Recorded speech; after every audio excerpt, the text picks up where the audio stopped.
The rain didn't just fall, it punished the city. A relentless deluge that turned the Seattle streets into slick, oil-stained rivers.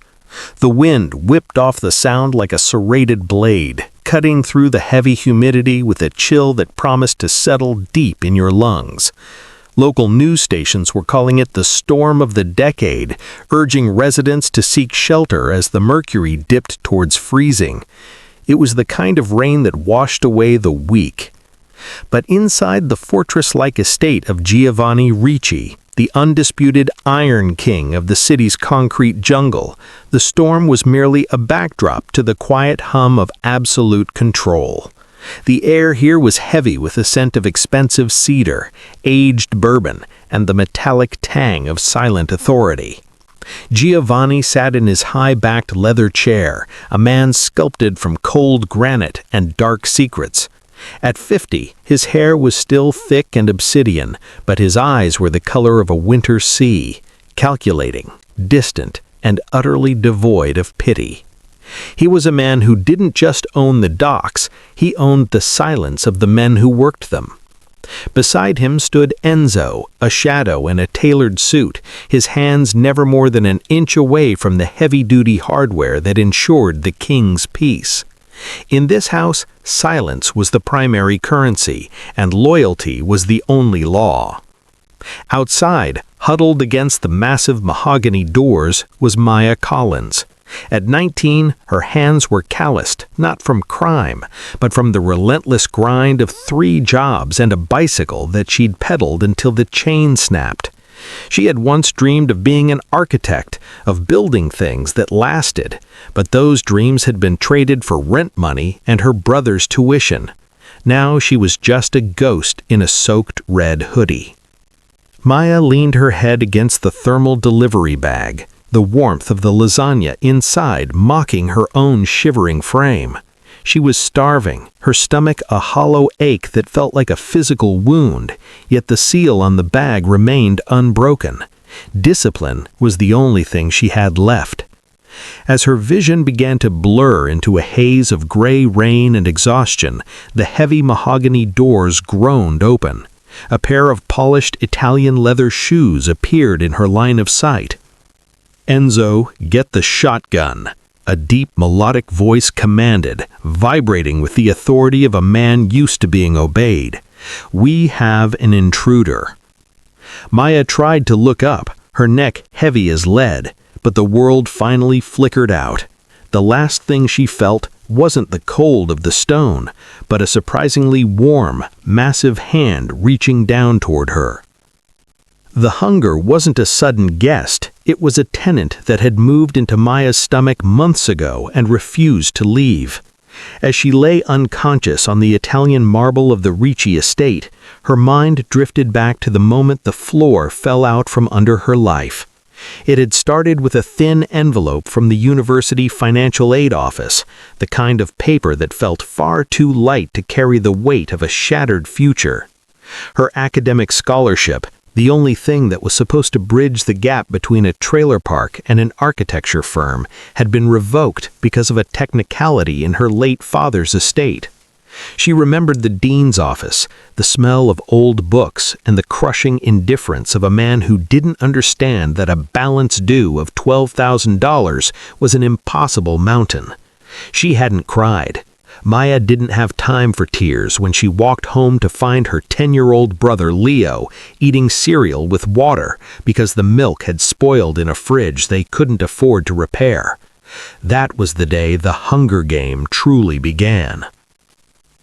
To keep Leo in his charter school, the only place he was safe from the neighborhood gangs, Maya became a ghost in motion. Her days were a blur of grueling shifts that started at dawn.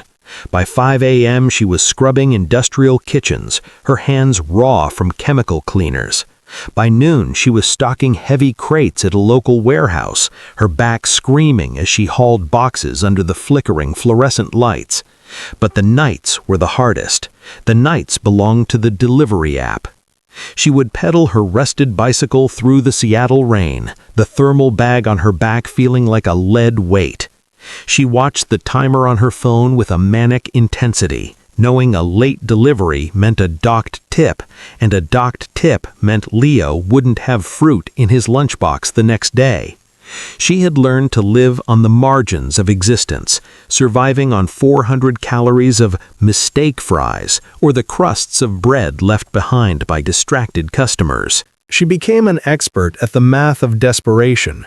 She knew exactly how many miles she could ride on a handful of peanuts and how many hours she could stand before her knees would buckle. Her clothes grew frayed at the seams, and her hoodie, once a vibrant red, faded to the color of a dull bruise. Yet no matter how much her own ribs began to push against her skin, the rule remained absolute. The food in the bag was sacred. It was someone else's life, and her only currency was her integrity. She was a girl disappearing in plain sight, a shadow fueled by nothing but a toxic, stubborn pride and the terrifying knowledge that if she stopped moving for even a second, Leo would be the one to pay the price. The first thing Maya noticed wasn't the warmth, but the silence. It was a heavy, expensive kind of quiet that didn't exist in her world of rattling heater vents and distant sirens. As her consciousness flickered like a dying candle, she felt the surreal sensation of silk against her skin, cool, frictionless, and impossibly soft. It was a terrifying contrast to the abrasive memory of frozen concrete and rain-soaked denim.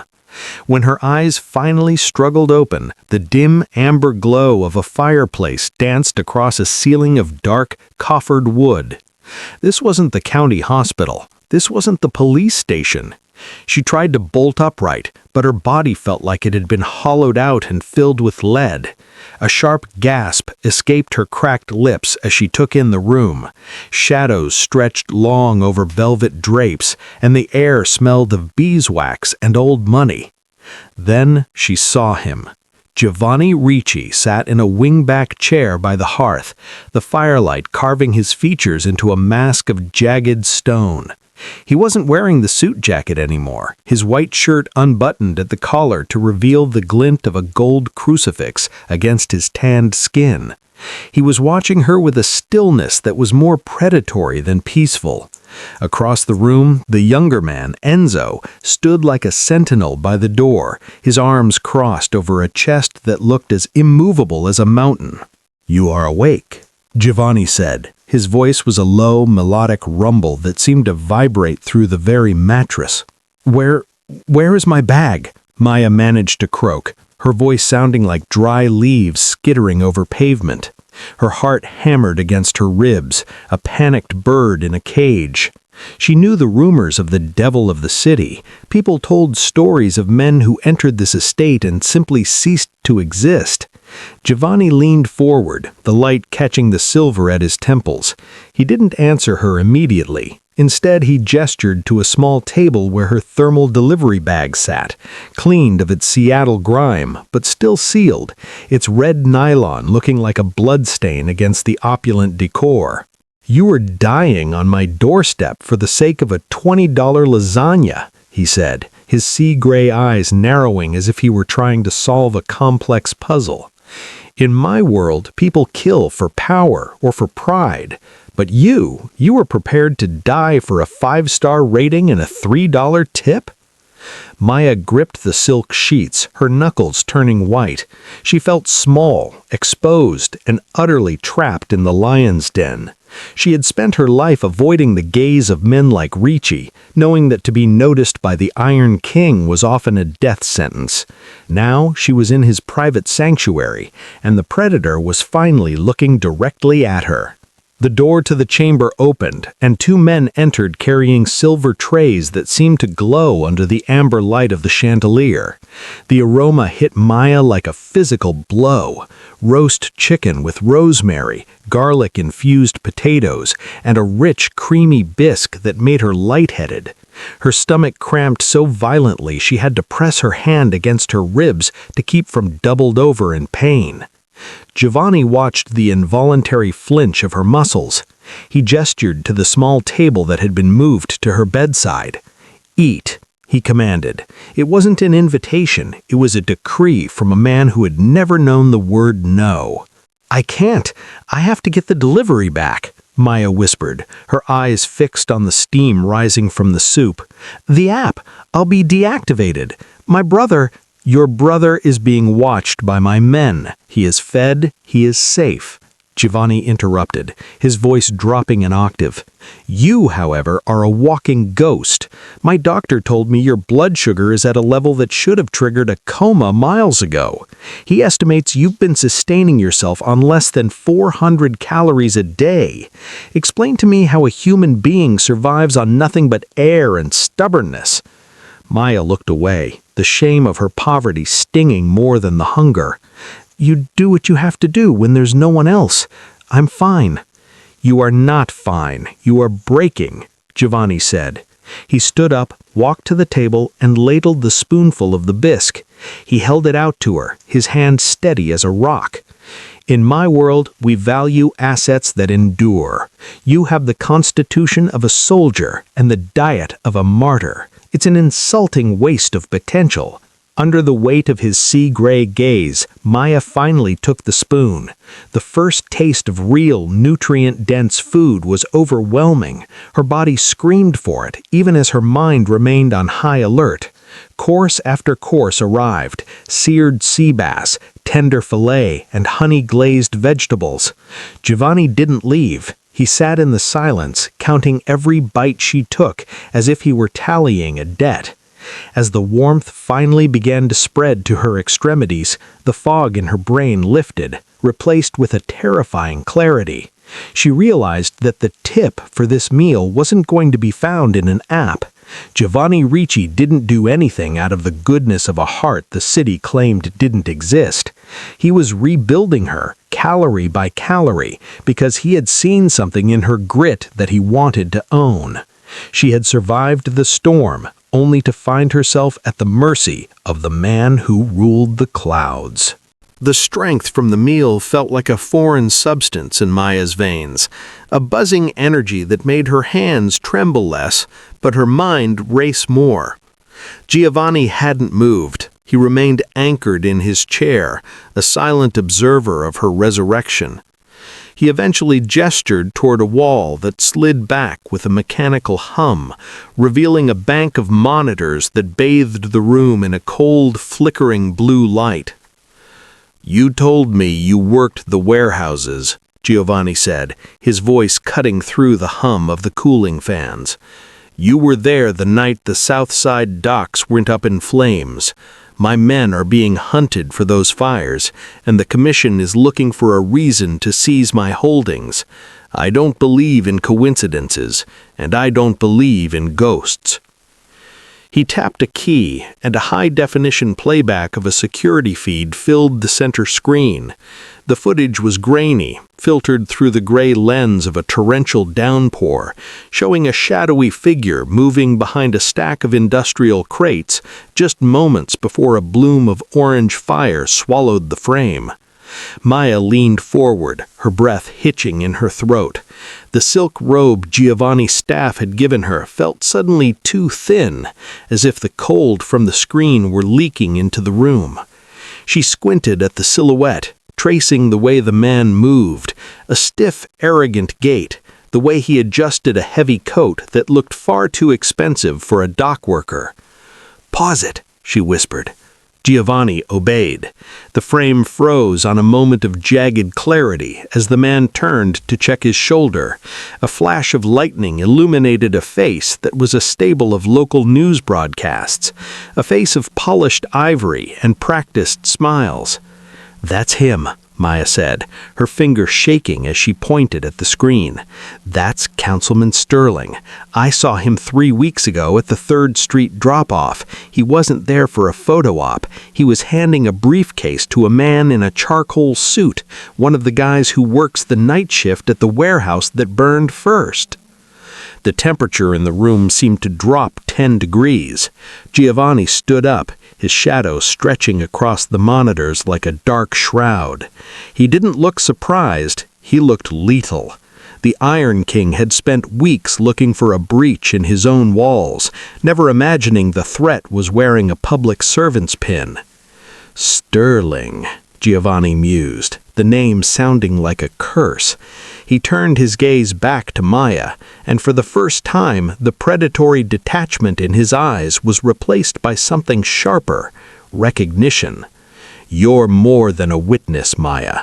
You're a weapon, and in this city, a weapon left out in the rain is a wasted opportunity. Maya realized then that her delivery wasn't over. She had just handed the most dangerous man in Seattle the one thing he needed to start a war, and there was no way he was going to let her walk out of the lion's den now. The morning light that filtered into the Ricci kitchen was as cold and sharp as a surgical blade, reflecting off the stainless steel surfaces and the polished stone of the breakfast island. Maya sat perched on a leather stool, her fingers wrapped around a ceramic mug of coffee that felt like a lifeline. She was no longer wearing the silk robe. Instead, a member of the household staff had provided her with a clean, well-fitted sweater that felt heavy and warm, yet it couldn't stop the shiver that crawled up her spine when Enzo entered the room. He didn't walk so much as he glided, his presence a dark weight that seemed to suck the air out of the expansive space. He didn't head for the espresso machine or the pantry. Instead, he stopped 3 feet away from her, his arms crossed, his shadow falling across her hands. "You have a very convenient memory, Maya," he said, his voice a low, dangerous rasp.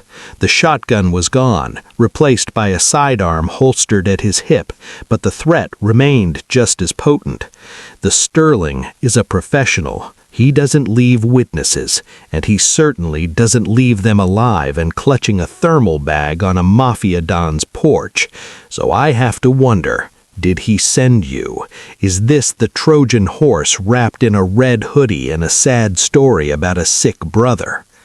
Maya finally looked up, her eyes snapping to his with a spark of the toxic self-reliance that had kept her alive on the streets. She didn't flinch. "If I were working for Sterling, I'd be at home right now, cashing a check, not starving in a house of wolves. You think I'm a threat? Look at my hands." She shoved her palms toward him, showing the deep, jagged calluses and the faint scars from a dozen warehouse accidents. "Those aren't the hands of a spy. Those are the hands of someone who has worked for every calorie she's ever eaten." Enzo stared at her palms, his jaw tightening.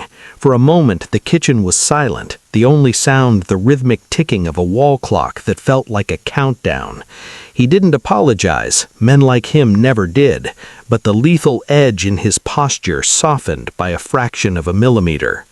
"You might have Giovanni convinced, but I'm paid to be the man who isn't," he whispered, leaning in so close she could feel the heat radiating from him. "If you're lying, Maya, there isn't a storm in the world big enough to hide you from me." He turned on his heel and vanished into the hallway, leaving Maya alone in the gleaming kitchen, her heart thundering against her ribs like a trapped bird. She had survived the lion, but the lion's shadow was proving just as dangerous. The peace of the Ricci estate didn't break with a shout. It shattered with the surgical precision of a suppressed glass cutter. Maya was huddled in the library, the weight of the last few days pressing against her temples, when the lights flickered and died. For a heartbeat, the only illumination was the pale silver glow of the moon reflecting off the rain-streaked windows. Then the first muffled thud of a body hitting the floor echoed from the hallway. "Down, now," a voice commanded from the shadows. Giovanni appeared like a ghost, his silhouette framed by the dark mahogany. He wasn't the distant king anymore. He was a man made of tempered steel and lightning. Before Maya could scramble to her feet, a burst of shattered glass erupted from the far end of the wing. Red laser sights danced across the leather bookbindings, searching for a target. Sterling hadn't sent a messenger, he'd sent an extraction team. "They're inside. Enzo's voice crackled over a radio somewhere in the dark, followed by the rhythmic, heavy staccato of gunfire echoing from the floor below. Maya felt her breath hitch, the familiar cold of the Hunger Game replaced by the paralyzing heat of terror. Her knees, still weak from months of neglect, threatened to give way. As a flashbang detonated in the courtyard, blinding her with a searing white light, she felt a pair of massive, steady hands catch her. Without a word, Giovanni scooped her up. He didn't carry her like a victim. He held her with the fierce, possessive grip of a guardian protecting his most valuable asset. Despite the chaos, the shouting in the gardens, the whistling of high-caliber rounds piercing the walls, his heartbeat remained slow and rhythmic against her ear. He moved through the dark with a predator's confidence, navigating a hidden passage behind a floor-to-ceiling tapestry. Maya squeezed her eyes shut, her fingers digging into the expensive fabric of his shirt as he descended a narrow stone staircase. The air grew cooler, smelling of ozone and reinforced concrete. They reached a heavy steel door that looked like it belonged in a bank vault.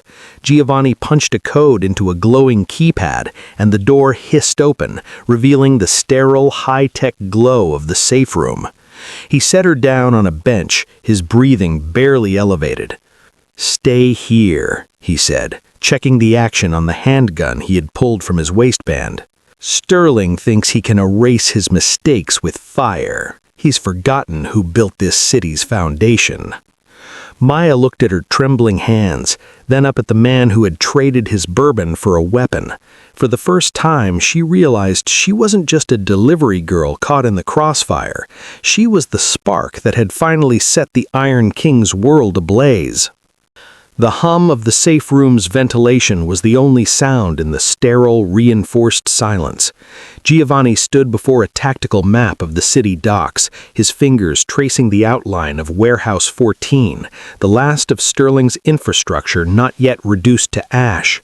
He looked at Maya, who sat on a crate of emergency supplies, her small frame still dwarfed by the oversized sweater. The transformation in his eyes was complete. The protector had become the strategist. "Sterling thinks he's erased the witness," he had Giovanni, his voice dropping to a gravelly silk. "He's comfortable now. He's celebrating. And a comfortable man is a man who stops looking for the knife until it's already at his throat." He turned to her, his gaze heavy with a weight she couldn't quite name. "I can send my men to hunt him, but he's a politician.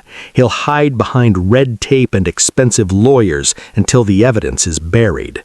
To end this, we don't just need to find him, we need him to speak." Maya felt the air in her lungs grow thin. "You want me to go out there?" "I want you to finish your delivery," Giovanni corrected. He stepped closer, the cold scent of rain still clinging to his shirt. "Sterling believes you're a loose thread. If that thread reappears at the docks tonight, he won't send a hit squad. He'll come himself to ensure the job is done personally.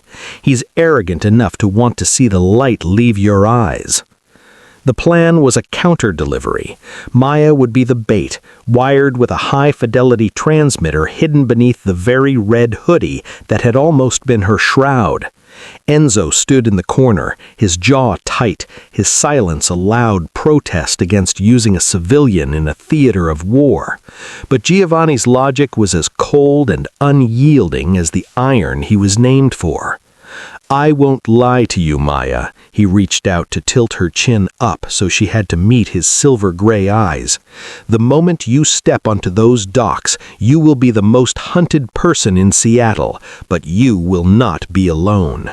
I will be the shadow behind every crate, the wind in every rafters. I have spent my life holding on to what is mine, and I have decided that your life belongs to the Ricci family now." Maya looked at her hands, the hands of a girl who had lived on 400 calories a day, who had pedaled through blizzards for a $3 tip. She realized she had been running her whole life. For the first time, she had the chance to stop and strike back. "Tell me what I need to do," she whispered. Giovanni's mouth thinned into a grim, predatory smile. "Just be the girl in the red hoodie. Let him think he's won, and then we'll show him what happens when the delivery finally arrives." The fog clinging to the Seattle waterfront was thick and tasted of salt and diesel, a gray shroud that swallowed the hulking silhouettes of shipping containers. Maya stood alone under a flickering amber streetlight, her red hoodie a jarring color against the gloom. Hidden beneath the fabric, the transmitter pressed against her chest felt like a second heartbeat, fast, erratic, and terrified.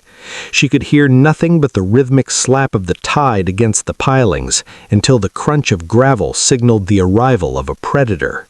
Councilman Sterling stepped out of a black sedan, his expensive wool coat draped over his shoulders like a cape. He looked at Maya not as a human being, but as a smudge on a clean windshield that needed to be wiped away. "You should have stayed in the snow, Maya," he said, his voice smooth and devoid of the polished warmth he used for television.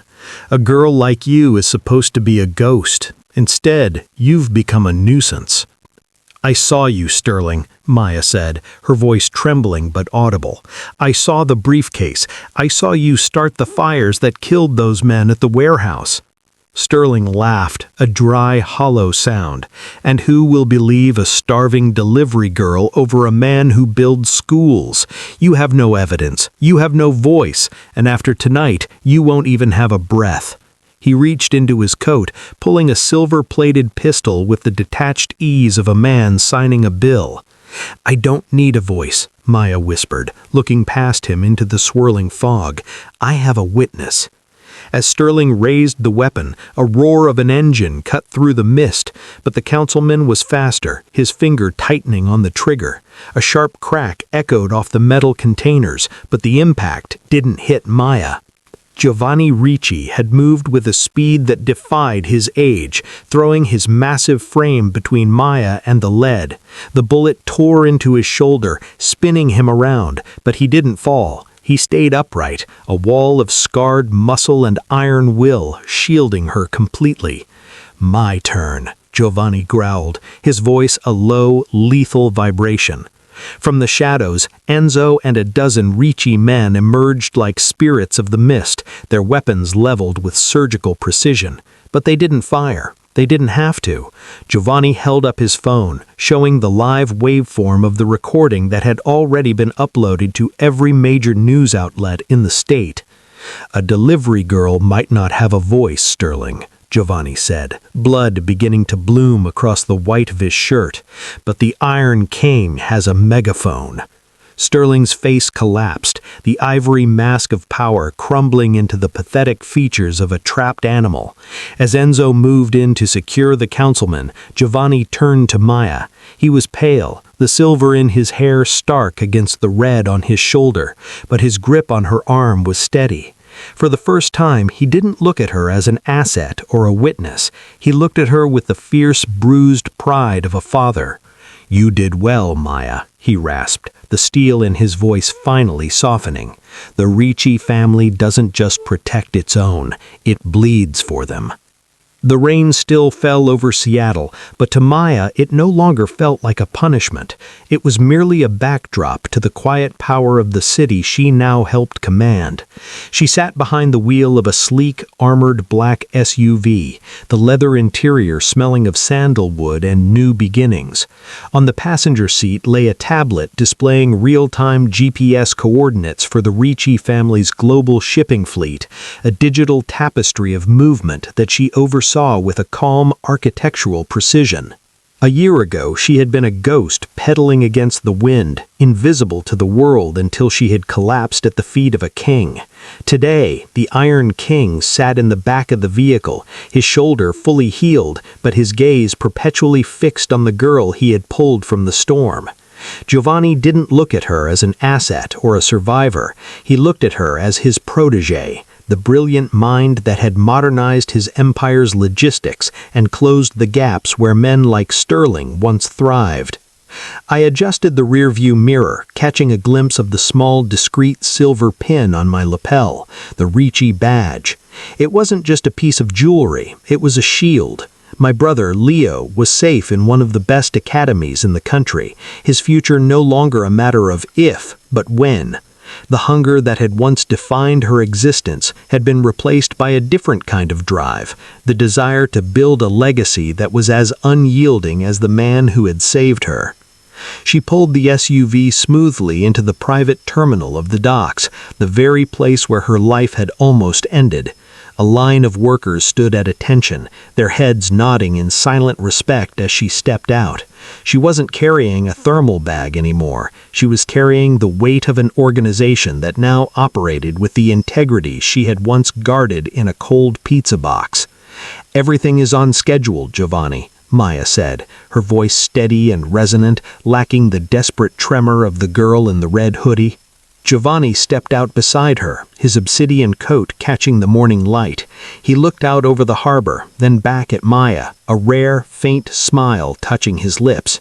"I told you once that I decide what I hold on to, Maya. I was right. You were the best delivery this house ever received." Maya looked at the horizon, where the gray clouds were finally breaking to reveal a sliver of gold. She had been expendable. Now she was family. The storm hadn't just tested her, it had forged her into the very iron that now bore her name.